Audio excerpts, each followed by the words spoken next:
The decision that changed everything. The Hegemony Council chamber existed in a constructed pocket dimension, a neutral ground where no single species held advantage. Crystalline walls reflected the light of 1,000 stars, and the air hummed with the frequencies necessary to support the physiology of 200 different species.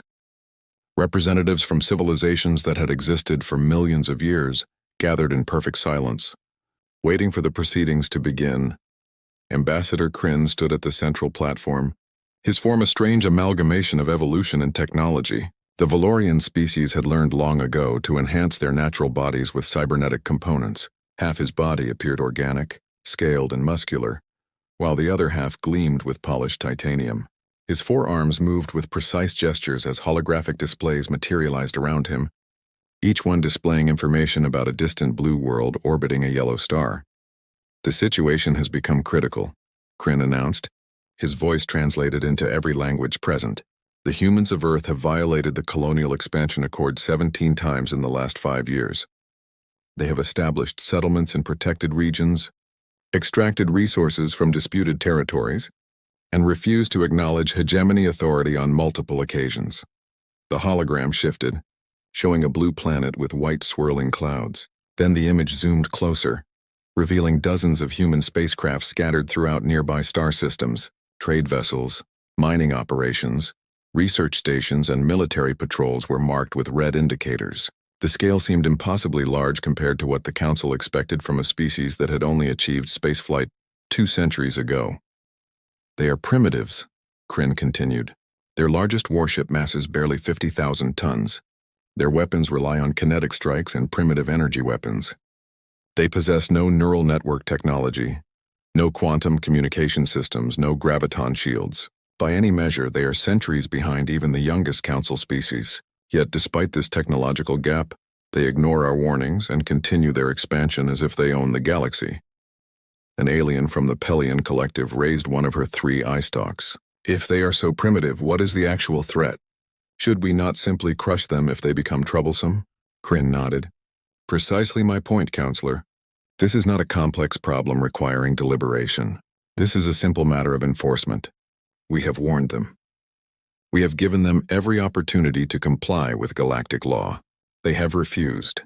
Now we must correct their behavior through force. Ambassador Krell, representing the Valdec Empire, stood and spread his 4 wings slightly. The Valdec were a warrior species, feared throughout the galaxy for their combat prowess. I move that we authorize a military intervention force to suppress this human expansion and bring them under Council supervision. Seconded, came a voice from the Thorax Collective. 3, Council murmured in agreement. This seemed like a simple matter, an issue of discipline for a young species that had forgotten their place in the galactic hierarchy. But in the shadows of the chamber, an ancient figure stirred.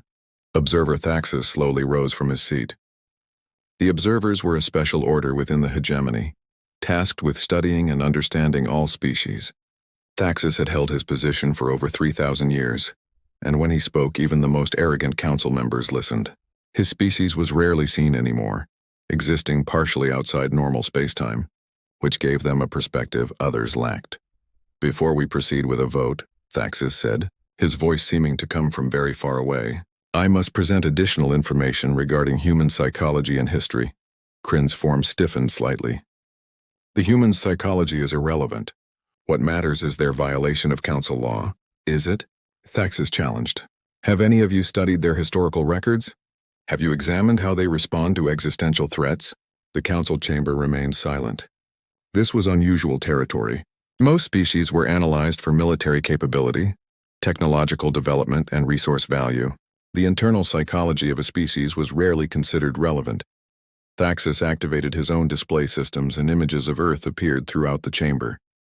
Unlike Kryn's presentation, these images showed not the peaceful beauty of the planet but its harsh reality. Violent storms covered the oceans. Massive predators hunted through jungles. The planet's gravity was 1.3 times galactic standard, a crushing force that would exhaust most species within hours. Earth is classified as a Class 7 death world, Thaxis announced. Life on this planet evolved in constant competition, constant danger. Everything on that world is designed to survive, to adapt, to overcome. This is what shaped humanity at the most fundamental level. Another image appeared, showing human skeletal structure and musculature. Humans are built like persistence hunters. They evolved to chase prey for days without tiring. Their brains are oversized compared to their body mass, indicating they solve problems through intelligence rather than instinct. They have front-facing eyes like predators, not the side-mounted eyes of prey animals. They are creatures born to hunt, born to survive impossible odds. Kryn made a dismissive sound. Historical evolution tells us nothing about their current threat level. Does it not? Thaxis replied. Then consider their recorded history. Humans have engaged in organized warfare for the entirety of their documented existence. Thousands upon thousands of years of conflict. They have built weapons capable of rendering their entire planet uninhabitable. And the only thing that prevented them from using those weapons was mutual fear of annihilation. They have survived ice ages, asteroid impacts, plagues that killed billions. They have taken themselves from primitive tribal societies to spacefaring civilization in merely 10,000 years, a fraction of the time it required any other species. The council shifted uncomfortably. This was not the narrative they had expected. I urge caution, Thaxis said. These are not passive beings who will bow to superior force. They are fighters.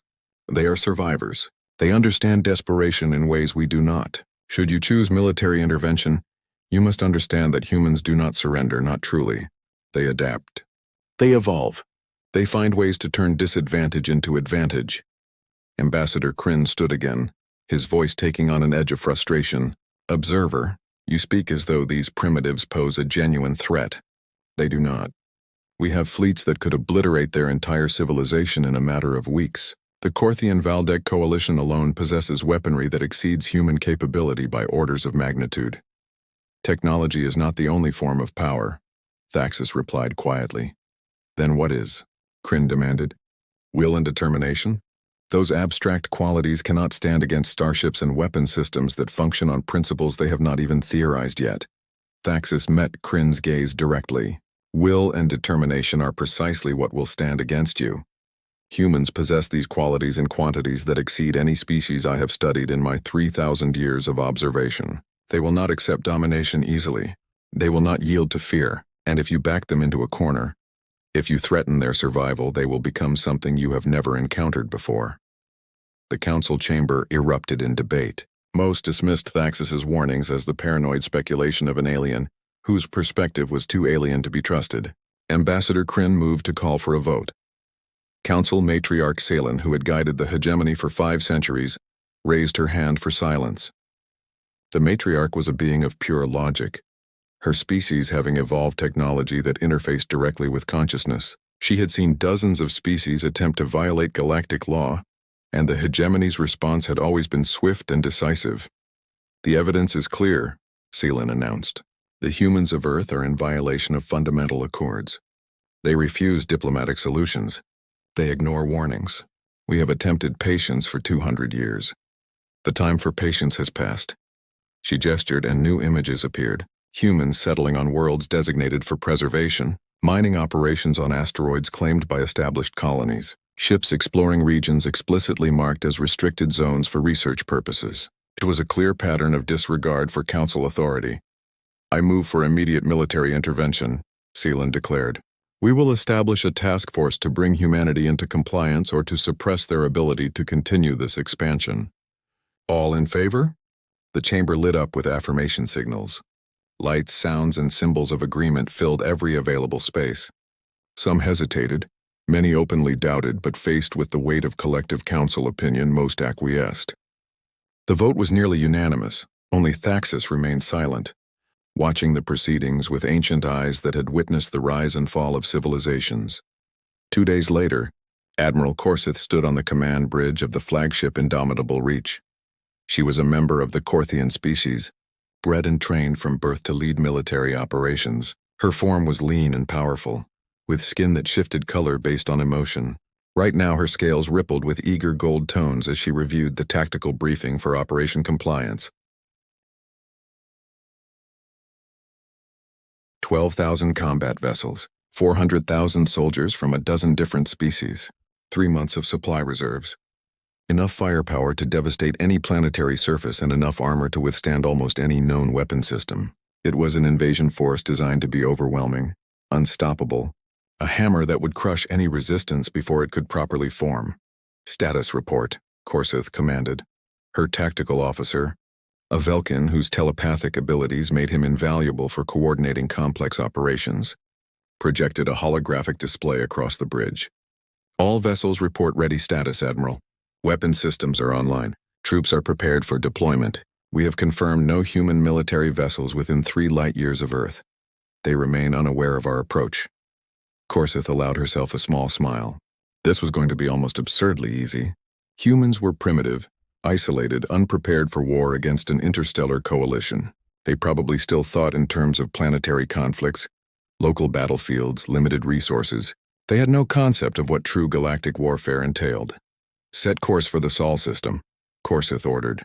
Standard tactical velocity. I want to arrive with maximum combat readiness. Once we breach their inner defenses, I want offers of surrender, transmitted on all frequencies. Give them 48 hours to respond before we begin operations. As you command, Admiral, her officer replied. The indomitable Reach and its accompanying fleet began to move, accelerating toward the distant yellow star that humans called the Sun.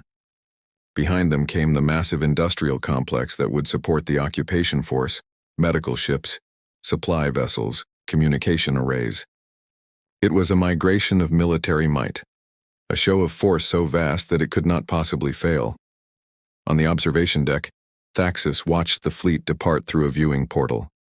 His ancient eyes tracked the movement with something that might have been resignation or prophecy. He whispered words in a language so old that only 5 other beings in the galaxy could understand it. I hope I am wrong, he said to the empty darkness, but I fear I am not. Back on Earth, humanity had no idea that their existence was about to be tested in ways they had never imagined. No idea that a vote cast across the galaxy had decided their fate. No idea that within weeks they would have to choose between slavery and extinction, between surrender and the fight of their lives. The machines of Earth's defense forces sat dormant in their stations waiting. And in the minds of human commanders, military strategists, and ordinary citizens, the first whispers of awareness began to stir. Reports of strange energy signatures, anomalies in deep space, warnings from the few outposts that monitored the void beyond their known sphere.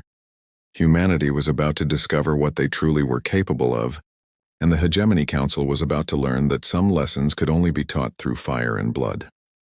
When machines and willpower collide, Captain Vera, Sato stood on the command platform of the Earth Defense Force's central station, studying the data streams flowing across her displays. She had dedicated 30 years of her life to protecting humanity's interests in space, and her instincts, honed by decades of tactical experience, were screaming that something catastrophic was approaching. Run the analysis again, she commanded her sensor team. I need absolute certainty on those readings. A young lieutenant named Chen worked frantically, recalibrating the long-range detection systems.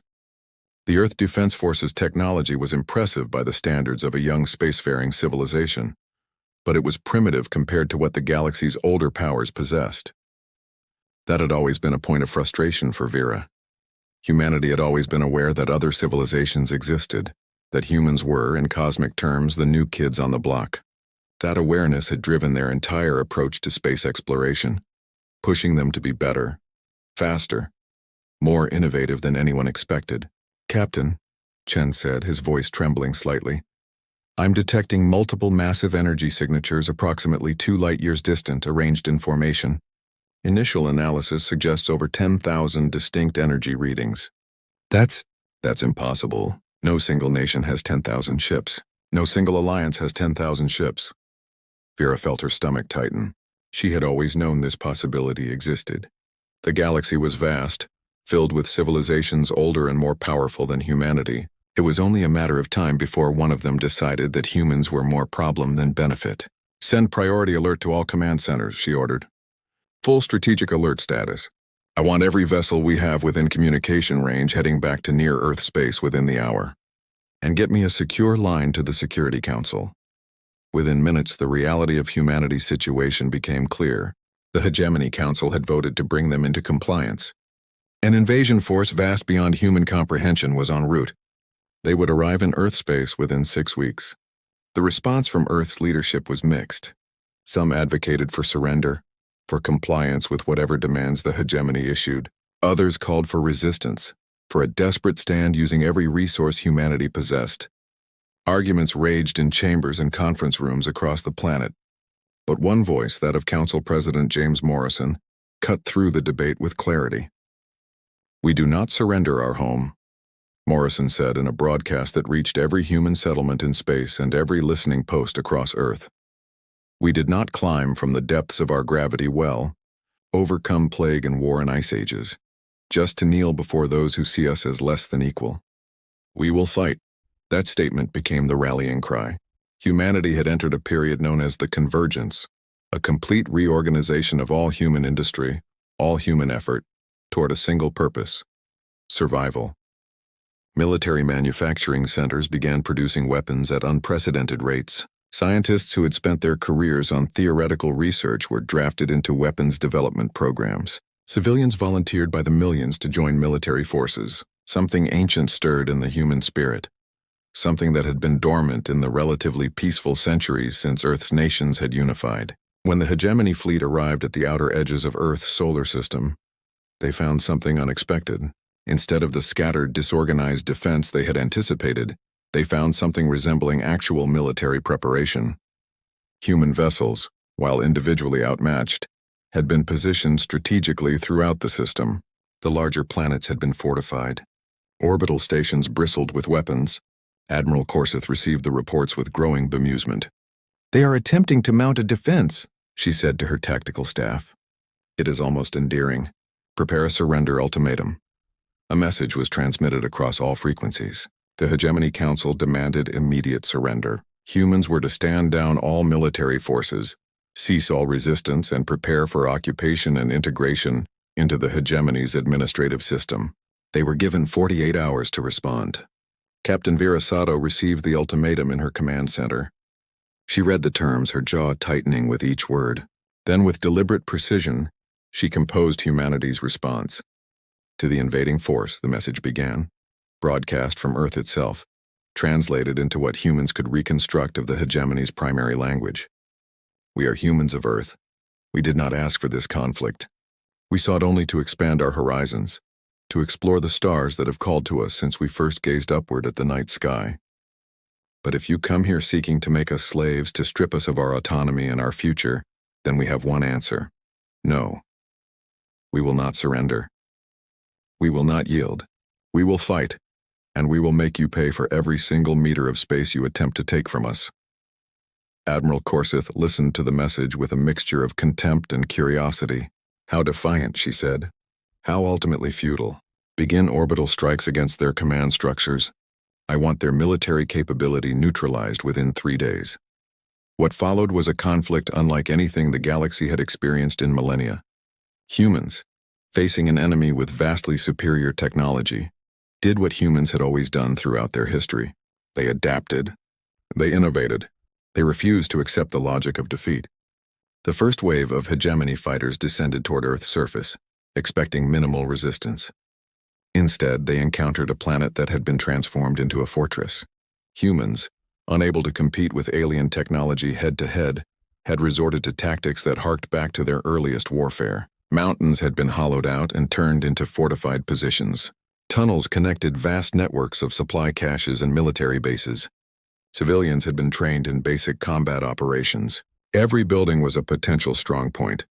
Every street was a potential battlefield. The invasion force attempted to land near the human military complex in northern North America. Instead of resistance crumbling, it intensified. Ships that could be salvaged were repurposed. Cargo vessels were converted into combat platforms. Space stations were transformed into orbital fortresses. Every piece of available technology was weaponized. Every human capable of fighting was trained and equipped. But more than technology, more than tactics, what truly made the difference was something that the hegemony could not predict or counter. It was human willingness to pay any price, to suffer any loss, to sacrifice anything for survival. A Valdec warrior named Kreth, one of the galaxy's most experienced combat specialists, found himself facing something he had never encountered before. Opponents willing to fight despite being clearly outmatched. willing to die for an ideal rather than surrender for preservation. His combat squad descended into a human city designated Seattle. The city had been partially evacuated, with those unable to fight relocated to underground shelters.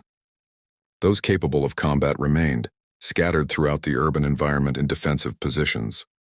As Kreth's soldiers entered the city, they encountered not military personnel but civilians.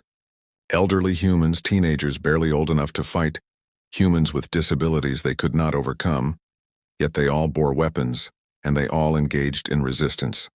Kreth cornered a human female, probably in her 60s by human standards, armed with nothing but a rifle and a hunting knife. She had already killed 2 of his soldiers with precise gunfire before he approached her position. When she saw him, Kreth expected surrender. Instead, the human woman smiled. "Come on then," she said in her language. "Let's see what you're made of." She charged at him, this tiny, fragile creature, knowing she could not possibly win, knowing she would likely die, yet choosing to fight anyway. Kreth was forced to kill her, but the encounter left him deeply unsettled. In all his centuries of combat, he had never witnessed such defiance in the face of inevitable defeat. Reports from the ground forces began to paint a disturbing picture. Casualty rates among the invasion troops were climbing far beyond acceptable levels. For every human soldier or civilian killed, an average of 3 hegemony soldiers were dying. The humans were using tactics that seemed almost suicidal, but often resulted in devastating damage to their enemies. Ships would deliberately collide with enemy targets. Soldiers would charge fortified positions knowing they could not possibly survive. Civilians would trigger explosives to destroy advancing forces, accepting their own deaths in the process. Admiral Corseth reviewed the casualty reports with growing alarm. She had lost 15% of her combat effectiveness in just 1 week. At this rate, the entire invasion force would be decimated before she could consolidate control of Earth. "Increase firepower," she ordered. "I want orbital bombardment of major population centers. Destroy their capacity to resist through any means necessary." But as hegemony forces intensified their assault, something unexpected occurred. Humanity's response was not paralysis or surrender, it was escalation. What had been scattered resistance transformed into a coordinated campaign of asymmetric warfare that pushed back against the invaders. Humans had been hiding technological capabilities, secret research programs that the hegemony knew nothing about, artificial intelligence systems that humans had developed in defiance of hegemony law, biological enhancements and genetic modifications that extended human capabilities beyond normal parameters, weapon systems that, while crude by hegemony standards, were devastatingly effective when deployed with human ingenuity and tactical brilliance. Captain Vera Sato coordinated humanity's response from a bunker deep beneath the Pacific Ocean. Using satellite communications and relay networks, she orchestrated attacks that targeted hegemony supply lines, that disrupted their command communications, that exploited weaknesses in their armor and their tactics. Humans learned that hegemony ships, despite their technological superiority, were vulnerable to certain frequencies of energy weapons. They learned that their armor could be penetrated with the right targeting information. They learned, through desperate experimentation and observation, how to hurt beings that they had never expected to fight. 3 months into the conflict, Admiral Corseth was forced to accept a painful reality. She was losing, not slowly, not gradually, but with increasing velocity. The invasion force that had arrived with such confidence was being bled dry by a species that refused to recognize the concept of defeat. Humans were fighting not with the discipline of a professional military, but with the ferocity of a species defending its home. This was an ancient type of warfare, tribal in its intensity, where every individual would rather die than submit. In desperation, Admiral Corseth sent an emergency transmission to the Hegemony Council. Request immediate reinforcement and authorization for total planetary sterilization. Current analysis indicates that human resistance will not diminish. Their casualties only increase their determination. Military victory is achievable, but only through complete annihilation of their civilization. Request guidance. Back at the Hegemony Council, the response was shock and dismay. Thaxis, vindicated but taking no pleasure in his correctness, presented new evidence to the shocked council members.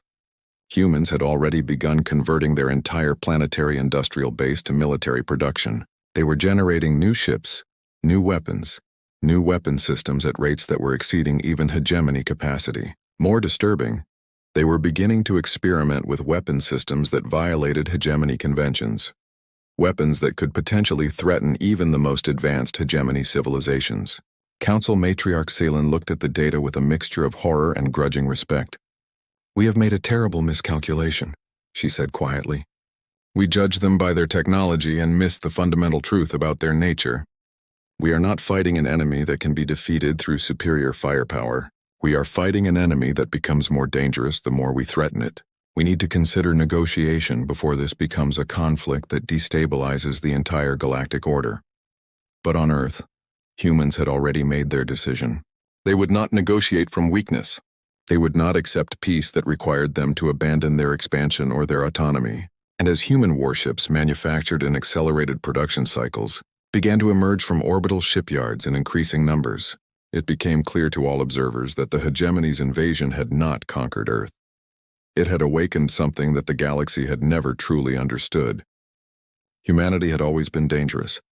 The Hegemony Council's vote had simply forced them to stop hiding it.